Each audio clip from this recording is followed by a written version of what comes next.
Grand Theft Auto has always been about cars. I mean, it's literally in the name, but Grand Theft Auto 5 really doubled down on car culture in general, and it looks like from the most recent trailers of Grand Theft Auto 6, they're really doubling down on that, and we have to talk about it. When Grand Theft Auto 5 came out in 2013, the car customization was just okay.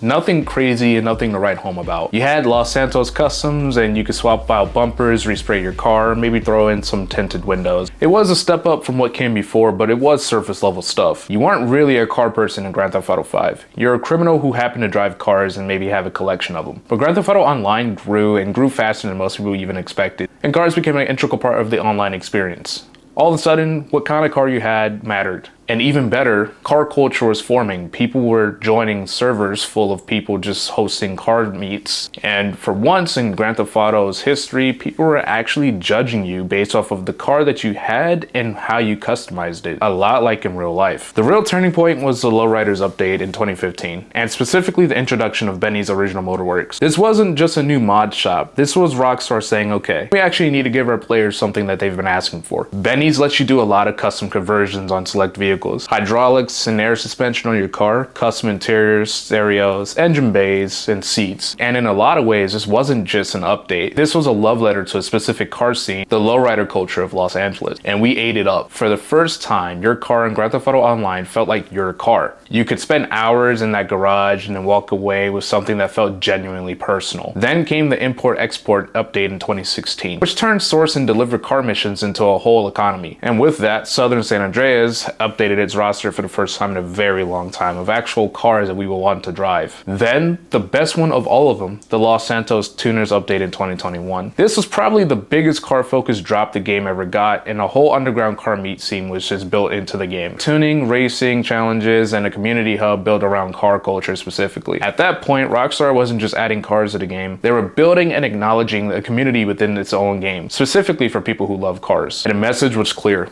The car stuff worked, and we wanted more of it.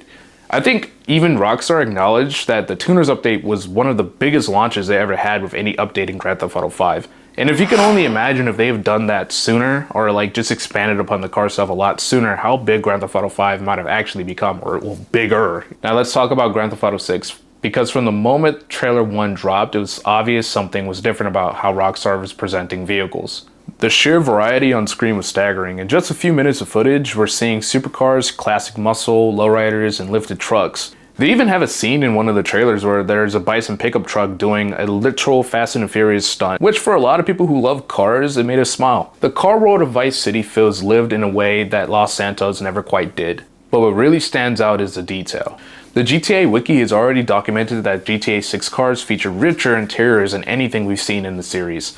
Functional gauges, touchscreens, dashboards, high quality door panels, stitched seating, steering wheels that actually look like they belong in that specific car, which is a huge thing because if you look at Grand Theft Auto 5, a lot of the cars had the same steering wheels, dials, and everything like that. Here's the thing that really ties all this together. Grand Theft Auto 6 is set in Vice City, which is Miami, and Miami has one of the most vibrant car cultures in the world, second only to Tokyo or Yokohama in Japan. Japan is like really huge into cars to the point Forza 6 is going to Japan, and I can't wait personally. But going back to Grand Theft Auto, it seems like Rockstar didn't pick Vice City just as a nostalgic trip. They picked it because it gives them the perfect backdrop to make car culture feel essential to the world rather than bolted on. So when you put it all together, the decade-long evolution of car culture in Grand Theft Auto Online, from basic LS customs, to Bennies, to tuners, the insane vehicle detail in both trailers, the Miami setting that demands car culture be front and center, it really does feel like Grand Theft Auto 6 is shaping up to be the most car-serious entry in the franchise's history.